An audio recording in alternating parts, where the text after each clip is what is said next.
Donc nous interrompons le parcours d'Irène pour, la communication précédente étant arrivée au début de la guerre, faire un point sur la situation de la résistance dans Lyon au moment où va survenir pour Irène Chiot l'arrestation et donc l'aboutissement de son engagement dans la résistance. Donc au début de l'été, je me situe globalement à l'été-automne 1943. Au début de l'été 1943, le département de Lyon entre dans sa 4e année d'occupation. En 1940, sous le choc de la défaite, de l'occupation, de l'absence des prisonniers de guerre, de la propagande de Vichy, la population a de fait adhéré au régime du maréchal Pétain, qui se présentait comme son sauveur. Mais en 1943, il y a maintenant plus de 2 ans que l'opinion publique s'est détachée du maréchal Pétain. Les 2 lois sur les réquisitions de travailleurs, particulièrement celle sur le service du travail obligatoire en février 1943, et les réquisitions allemandes, le pillage du département, le rationnement, tous ces faits ont fini de convaincre l'opinion publique que le gouvernement de Vichy est soumis aux intérêts de l'occupant. Mais cette opinion publique, cette population est-elle pour autant ralliée à la résistance? Et d'ailleurs, qu'en est-il de la résistance au début de l'été 1943? La résistance a d'abord été un refus individuel de la défaite et de l'occupation, fondé sur le patriotisme, l'antifascisme, l'attachement aux libertés républicaines. Puis les individus, femmes et hommes, se sont constitués en petits groupes en fonction d'affinités diverses, des affinités familiales, sociales, politiques, syndicales, professionnelles ou autres. Et se sont constitués un peu partout dans le département de petits groupes de résistants qu'on appellera des résistants sédentaires, isolés les uns des autres et sans véritables moyens. Les seuls individus ou groupes qui appartiennent à une organisation sont alors les communistes, réorganisés dans la clandestinité et entrés véritablement en résistance après le 22 juin 1941. Le Front National, mouvement fondé par le Parti communiste au printemps 1941, s'est implanté dans Lyon, comme ailleurs, et le printemps 1942 a montré une violente répression anticommuniste. Il faut cependant attendre novembre 1942 pour que le Front National soit constitué dans tout le département par sa création dans le Sénonais. Ensuite, le Front National va se doter d'un bras armé qui sont les FTP et de petits groupes de FTP sont déjà apparus au cours de l'année 1942. Quelques groupes ont même commémoré le 14 juillet ou la victoire de Valmy par des actions symboliques. Dans le Tonnerrois, quelques FTP sont entrés dans la clandestinité et vont former le noyau de ce qui deviendra le Maquis Vauban. En septembre, à Auxerre, les Allemands ont procédé à plusieurs arrestations qui prouvent l'existence d'un réseau organisant l'évasion des aviateurs alliés tombés sur le sol de France. Il existe donc au début de 1943 des individus résistants, des petits groupes de résistants, mais peu d'entre eux sont intégrés dans une organisation qui s'étend au-delà de leur périmètre d'action.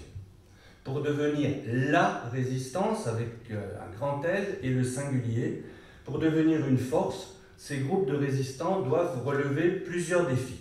Quels sont donc leurs enjeux? J'en ai relevé et j'en présenterai 5. Premier enjeu, convaincre et mobiliser l'opinion. Second enjeu, s'enraciner et se structurer.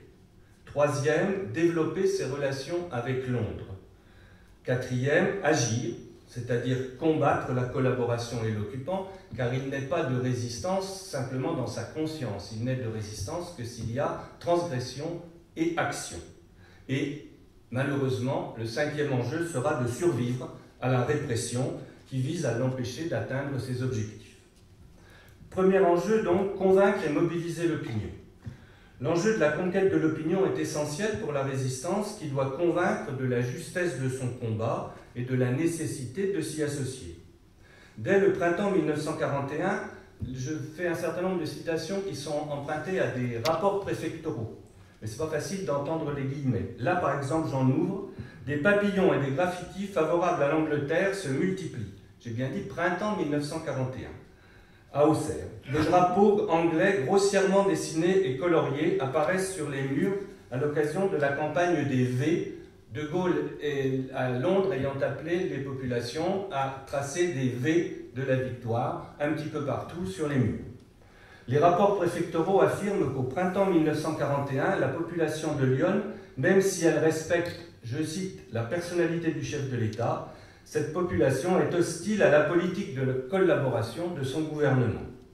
À l'automne 1941, l'hostilité de l'opinion à l'égard de Vichy s'accroît, tandis que se renforce l'espoir mis dans l'Angleterre et l'hostilité à l'occupant. La répression anticommuniste du printemps 1942, les exécutions d'otages, je cite, soulèvent une vive émotion parmi la population. Il en va de même des premières rafles de juifs, je cite, qui ont troublé l'opinion publique. Le débarquement allié en Afrique du Nord, en novembre 1942, Stalingrad, sont des moments essentiels dans le détachement de l'opinion à l'égard de Vichy. L'URSS bénéficie d'une image de plus en plus positive. Les rares collaborationnistes, je cite le préfet, se sentent en but à une hostilité de la part de la population. Tous les rapports préfectoraux de l'année 1943 reprennent comme un leitmotiv le fait que, je cite, la victoire anglo-saxonne est souhaitée avec la même ardeur par la grande majorité de l'opinion.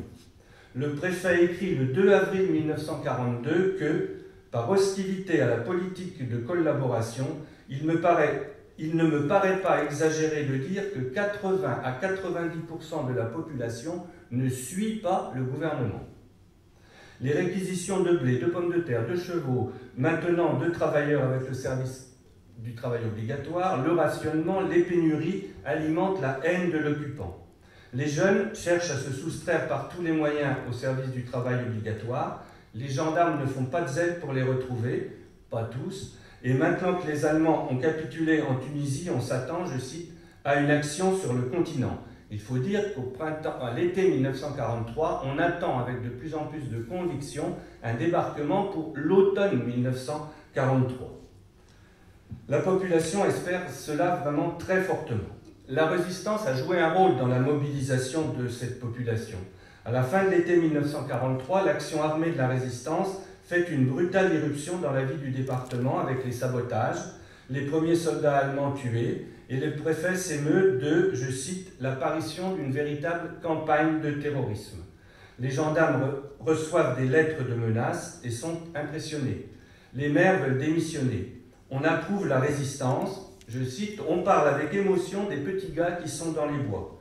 Mais la résistance est encore l'objet de beaucoup de méfiance. Nombre de cultivateurs s'indignent des sabotages de machines agricoles et des incendies de récoltes, se révoltent contre les réquisitions de leurs voitures, de victuailles, d'argent, de bétail, qui pourtant sont faits par de véritables premiers maquisards. Le soir venu, beaucoup ont peur de se faire attaquer et rançonner. La résistance mène donc une action permanente visant à convaincre et à mobiliser. C'est l'action prioritaire et c'est même la première raison d'agir de ce qu'on appelle les mouvements qui se sont constitués autour de journaux. Cette action est quand même sans doute nettement moins efficace, celle de distribuer des tracts et des journaux clandestins, nettement moins efficace, nous semble-t-il, que l'écoute de Radio Londres. Des groupes de résistants appellent à des manifestations patriotiques, ce qui ne va pas sans risque, le 14 juillet, le 11 novembre 1943. Ce jour-là, Robert Lefroy parvient à mobiliser plusieurs dizaines de personnes autour du monument aux morts de Guerchy. Et à Sens, les 10 et 11 septembre 1943, a lieu une stupéfiante manifestation qu'on pourrait appeler de masse, à l'occasion des obsèques d'aviateurs alliés qui ont été tués dans la crash de leur avion à Champigny-sur-Yonne. Selon les rapports de police, 1 millier de personnes se sont rendues au cimetière sur la tombe des 5 aviateurs qui étaient inhumés, alors que c'était interdit, et y ont déposé des gerbes et des bouquets, certains avec des V et également l'inscription Front National. On peut donc considérer que le premier enjeu à l'automne 1943 est en passe d'être gagné. Le deuxième, ça sera pour la résistance de se renforcer et de se structurer. Au début de l'année 1943, la résistance, c'est encore un ensemble, je l'ai dit, d'individus et de petits groupes qu'on appelle des résistants sédentaires, c'est-à-dire qu'ils habitent leur domicile, ils exercent leur profession, ils ont gardé leur identité, ils mènent en apparence une vie normale et ils sont d'une extrême diversité sociale. Des médecins, des employés de mairie, des hôteliers, des garagistes, des ouvriers, des paysans. Certains sont surreprésentés, par exemple les médecins, certains sont sous-représentés, par exemple les paysans, mais il y a quand même une très très grande diversité. Mais ils sont atomisés, ce qui est un frein à leur efficacité. Alors il existe déjà quelques groupes plus structurés qui se sont constitués autour d'un homme, exceptionnellement d'une femme, unis par des liens familiaux, amicaux, syndicaux. Irène Chiot est une exception dans la mesure où elle est une femme responsable d'un groupe de résistants sédentaires. Mais il s'est bien constitué autour de liens familiaux et de relations de voisinage. Paula Buchiot est sa cousine, Roger Roire est son cousin, Georges Vannereux est l'employé de son père. De tels groupes se sont constitués dans beaucoup de villages et de bourgs, de l'Auxerrois, du Sénonais, de la Vallonnais, de la Yantais, du Tonnerrois, dans la forêt d'Hôte, à Joigny autour de la famille Herbin, à Sens autour du colonel Matisse, à Avallon autour de l'abbé Bernard Ferrand, à Auxerre autour de René Aubin et de quelques autres, à Haillans-sur-Tolon autour du vétérinaire Paul Arnoux. Un enjeu de taille consiste donc à ce que ces groupes soient de plus en plus nombreux et de moins en moins isolés, donc reliés à des organisations. Et effectivement, on observe que les sédentaires vont s'intégrer en 1943 à des mouvements de résistance, organisations qui ont un objectif de propagande et de mobilisation de la population, également à des réseaux de résistance qui ont des objectifs beaucoup plus précis, le sabotage, l'évasion d'aviateurs anglais, la réception de parachutage. Parfois, c'est le chef d'un groupe de sédentaires qui a trouvé le contact par hasard ou parce qu'il le recherchait avec une organisation. Et parfois, c'est une organisation qui est venue recruter ce groupe de sédentaires parce qu'elle a besoin de se développer. La chronologie montre que l'enjeu de l'intégration à des organisations est donc vers une résistance de plus en plus structurée et tout à fait relevée dans le premier semestre de 1943. Le mouvement national était déjà, lui, je l'ai dit, en train de s'enraciner. C'est en novembre 1942 que le colonel Matisse, à Sens, obtient le contact avec l'organisation du mouvement Ceux de la Libération par l'intermédiaire de l'Aube de Troyes. Ce n'est qu'en juin 1943 que le mouvement Libération Nord s'implante dans le département, dans le cadre de la volonté de la Direction nationale de Libération Nord, qui contacte Pierre Vautier à Joigny d'une part et qui envoie Jean Chapelle, Verneuil, dans le Tonnerrois d'autre part. C'est au printemps ou à l'été 1943 que le mouvement résistance est implanté en Puisaye. Il en va de même pour les réseaux de résistance. C'est en février que se met en place dans la Yantais puis dans Lyon le réseau Jean-Marie, un des réseaux britanniques dépendants du colonel Bookmaster en Angleterre, et qui va devenir dans Lyon beaucoup plus qu'un réseau puisqu'il créera des maquis. Alain de la Houssille et le vétérinaire Pierre Argout implantent ce mouvement. C'est toujours dans les premiers mois de 1943 que Catherine Janot et Jean de la Reberette, médecin à Sens, implantent parallèlement et simultanément un réseau d'évasion d'aviateurs, le réseau Comète, et un réseau de renseignement, le réseau Vélite Thermopyle. Durant l'été 1943, le réseau d'évasion Bordeaux-Loupiac est actif dans l'Ayantais et dans le Jovinien. Le petit groupe constitué à Avallon autour de l'abbé Ferrand intègre le réseau britannique Alliance. Donc là, on a vraiment une structuration, une entrée des groupes dans les mouvements et dans les réseaux qui se situe à cette période charnière. Le groupement Jovinien-Bayard nous offre un bon exemple du rattachement d'un groupe de sédentaires à des organisations et de la forte perméabilité entre un réseau et un mouvement. Paul Herbin a créé son groupe au cours de l'hiver 40-41, bien implanté à Joigny, à partir d'un noyau familial solide. Sa femme Émilie, sa fille Jacqueline, son fils Guy participent à la lutte, et d'amis proches comme Roger Varet et Henri Pannequin. Le groupe s'est élargi rapidement et pratique dès 1942 de petits sabotages et des actions de propagande. Début juillet 1943, Herbin est contacté par Pierre Argout. Afin d'obtenir des armes, il intègre le réseau Jean-Marie Bookmaster. À la même époque, il rencontre Pierre Vautier, qui le persuade de s'affilier à Libération Nord, mouvement reconnu du Conseil national de la résistance. Bayard est ainsi affilié à deux organisations au cours de l'été 1943, un mouvement et un réseau. De même, Irène Chiot, tout en tenant beaucoup à son autonomie, semble-t-il, à l'autonomie de son groupe, noue des liens plus ou moins étroits avec diverses organisations pour se procurer des armes. Elle rencontre Pierre Argout, un des responsables du réseau Jean-Marie, et elle héberge Michel R. et Georges Semprin, tous deux résistants FTP parisiens. Le Bureau des opérations aériennes, BOA, qui est un organisme créé à Londres par De Gaulle pour organiser la réception de parachutage par la résistance intérieure, va s'implanter également dans le département en 1943, dans le Sénonais et dans le Jovinien ayantais.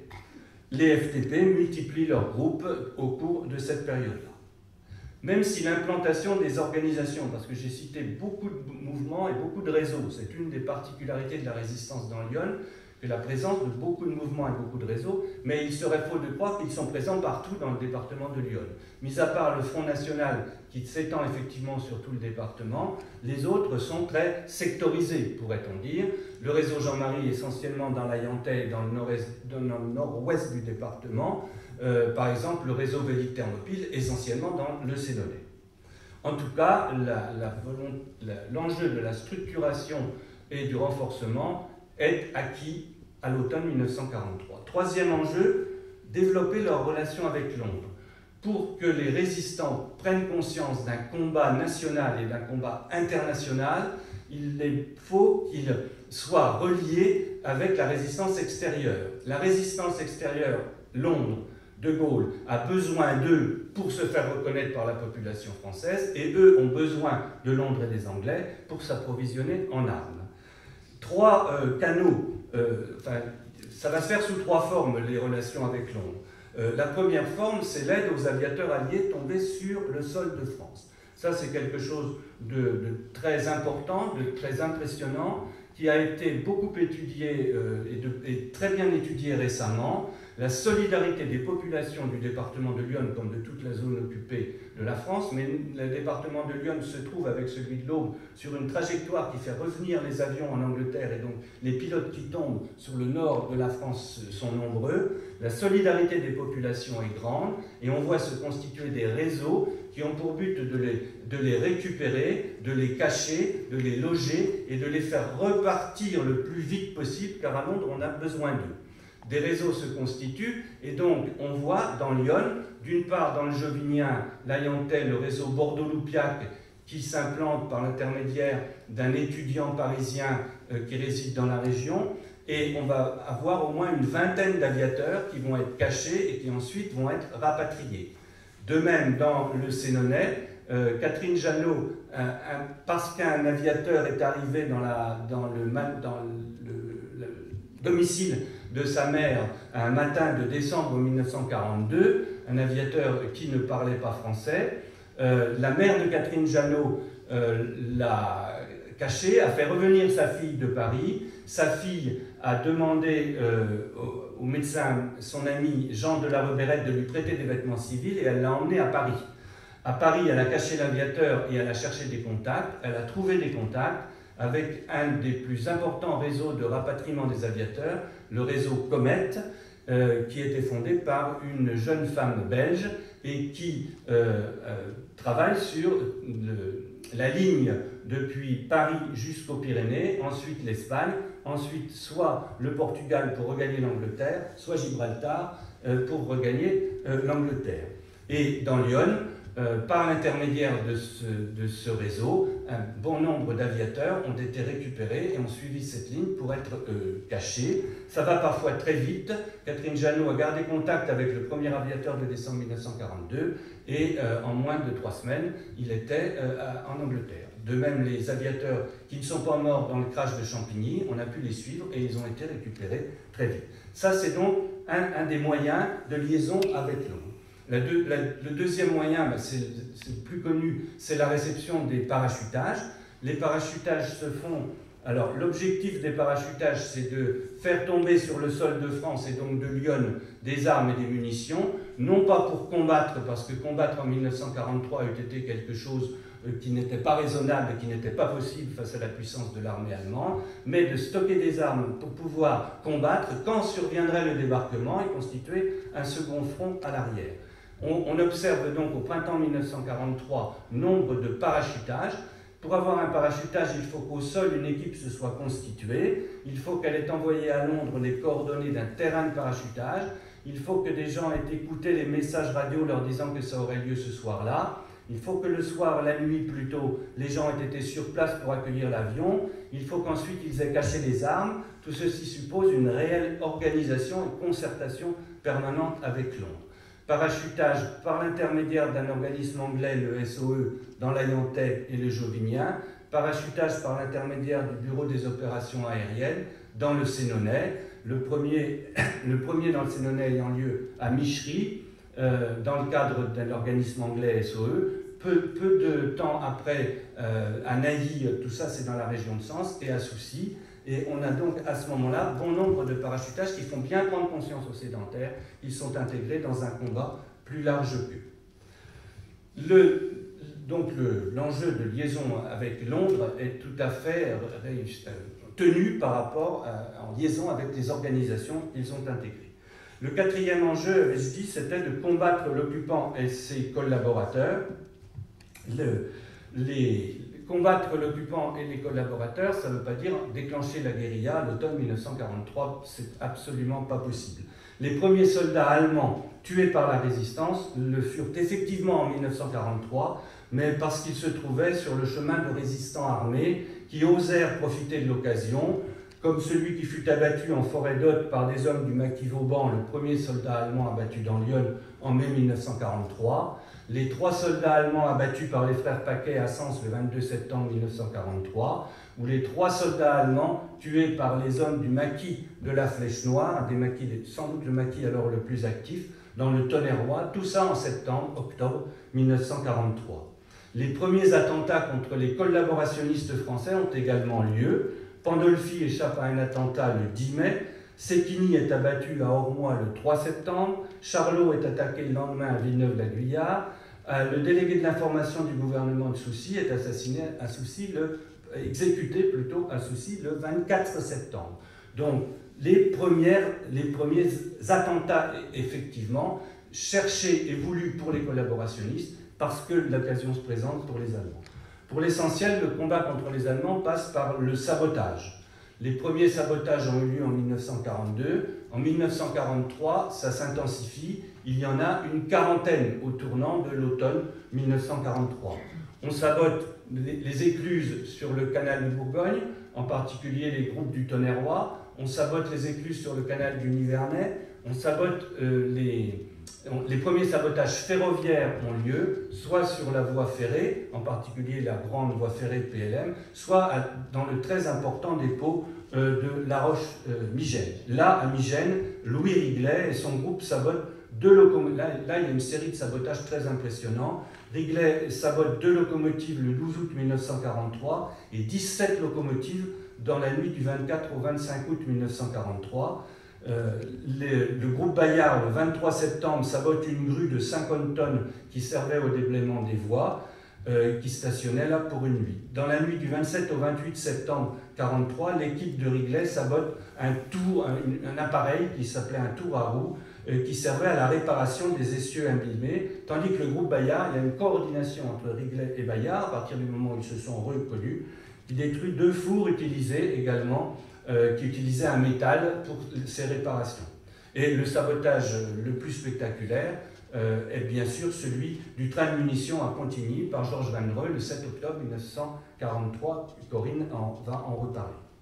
Dans ce département rural qu'est Lyon, les sabotages les plus originaux, il n'y a pas que dans Lyon, mais en tout cas c'est très important dans Lyon, Robert Lefroy avait appelé ça la bataille du grain, c'est les sabotages de batteuses et de machines agricoles qui ont pour but d'empêcher les Allemands de continuer de piller les récoltes du département. Donc il s'agit d'inciter les agriculteurs à ne pas livrer leurs récoltes et pour les y inciter très fortement, de saboter les batteuses, n'autorisant le battage que pour les semences. De même, faire demi-tour au convoi qui emmenait des livraisons de foin, de pommes de terre ou autres. Cette bataille du grain, entre guillemets, a été assez efficace dans la mesure où elle a inquiété très fortement les autorités vichistes et les autorités allemandes. Néanmoins, il faut reconnaître qu'ils ont dû battre en retraite, si je puis dire, parce que pour les agriculteurs, même si c'est pour la bonne cause, saboter du matériel est quelque chose qui est difficilement acceptable.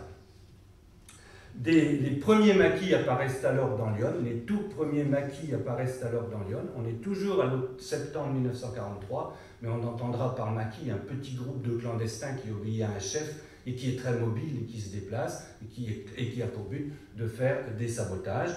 Le maquis Vauban, qui lui est le seul qui va survivre dans le Tonnerrois, et c'est un petit peu spécialisé dans les sabotages sur le canal de Bourgogne et la voie ferrée. Le maquis de la Flèche Noire est très actif dans le Tonnerrois et il aura une durée très courte.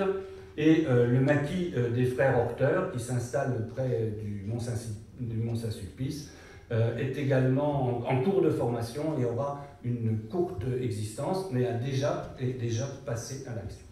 Passer à l'action signifie inquiéter les autorités et les Allemands, et si tous les enjeux ont été effectivement atteints, le dernier va être difficile à atteindre parce qu'il s'agit de survivre à la répression. La répression, à l'automne 1943, est particulièrement importante dans Lyon, mais pas que dans Lyon d'ailleurs, c'est un mouvement national. C'est celle de Vichy, mais c'est aussi celle et surtout celle des Allemands. Et là, on ne peut faire pratiquement qu'une chronologie, tant il faudrait développer. La chronologie est impressionnante. Le docteur Rago et Cécile Laubry à Sens ont été arrêtés un petit peu plus tôt, en mars pour Cécile Laubry, en juillet pour le docteur Rago, sur dénonciation. Alfred Rondeau et sa famille ont été arrêtés le 22 septembre à la Chapelle-sur-Aureuse. Alfred Rondeau est fusillé, le maire de la Chapelle, le 28 octobre. Le réseau Alliance le 28 octobre, il est arrêté le 22 septembre. Le même jour, l'abbé Ferrand à Avallon est arrêté le 22 septembre. Il mourra en déportation. Le mouvement Résistance en Puisay est complètement démantelé en octobre-novembre suite à une simple affaire, si je puis dire, de vol de cuivre qui a mal tourné et les résistants ont été arrêtés et il y aura 11 résistants qui vont laisser leur vie. Marc Bizot, le 8 octobre à Michery, est arrêté par la police anticommuniste française, les brigades spéciales venues de Paris, et il sera fusillé au Mont-Valérien. Georges Vanreux, Irène Chiot, Georges Semprin, le même jour, 8 octobre. La résistance gaulliste sénonaise, totalement décimée suite à la trahison d'un nouveau responsable du bureau des opérations aériennes.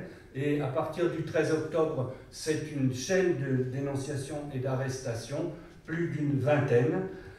3 vagues d'arrestations ont lieu dans le Tonnerrois en novembre, Chablis, puis le canton d'Ancilly-Franc 2 fois, et au moins une soixantaine d'arrestations. Voilà. Donc, à la même époque, les premiers maquis sont anéantis, les 3 que j'ai cités. Le maquis Vauban est attaqué 2 fois, d'ailleurs par des forces considérables qui montrent que les Allemands l'avaient tout à fait surestimé. Et le maquis Vauban se replie sur le Morvan, mais il ne mourra pas, il reviendra dans le Tonnerrois. Par contre, le maquis de la Flèche Noire est attaqué 2 fois et disparaît. Et pour le maquis des frères Horteur, c'est une catastrophe. Il est surpris sur place. Les gars n'ont pas monté de surveillance, dormaient sans chaussures et les arrestations sont nombreuses. Le maquis va disparaître. Le bilan de la répression allemande dans Lyon en 1943 est vraiment très lourd. Claude de Lasselle s'est efforcé d'isoler les arrestations de 1943. 16 résistants ont été fusillés, 10 au champ de tir des Griselles-Venois, 1 au Mont-Valérien, 5 à Dijon. 183 résistants, dont 16 femmes, ont été arrêtés en 1943. Sur les 183, 61 ont été arrêtés en dehors du département de Lyon, dont 47 en passant les Pyrénées. Il y a une hécatombe d'arrestations au passage des Pyrénées, de Sénonais en particulier, et de gens de Lyon en 1943. Eh bien, malgré cette répression qui la frappe terriblement, la résistance va survivre et se renforcer. Malgré la disparition d'une première génération de résistants, parce qu'il y a effectivement une première génération qui est pratiquement disparue, elle va s'étoffer et recruter. Elle est devenue une force organisée, structurée et combative. Bien sûr, les résistants sont et resteront une petite minorité, mais ce fait ne doit pas cacher l'immense réseau de sympathie qui se constitue autour des résistants actifs et dont le rôle est essentiel. De nombreux maquis vont se créer au printemps 1944 et n'auraient pas pu se maintenir sans l'appui logistique de toutes les fermes qui vont leur permettre de vivre. La grande victoire de la résistance au cours de l'année 1943, c'est aussi d'avoir su amener à elle, à travers son action, son programme et les idéaux qu'elle défend, nombre de Françaises et de Français qui l'ont choisi pour incarner son avenir. Je vous remercie.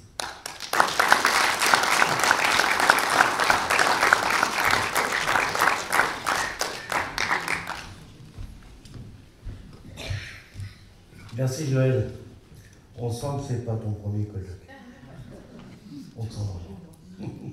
Corinne, c'est à vous, avec toutes les difficultés, on s'excuse de ce gros ratage parce que vous aviez prévu une illustration de votre intervention, mais je suis sûr que vous allez vous en tirer avec les encouragements du public.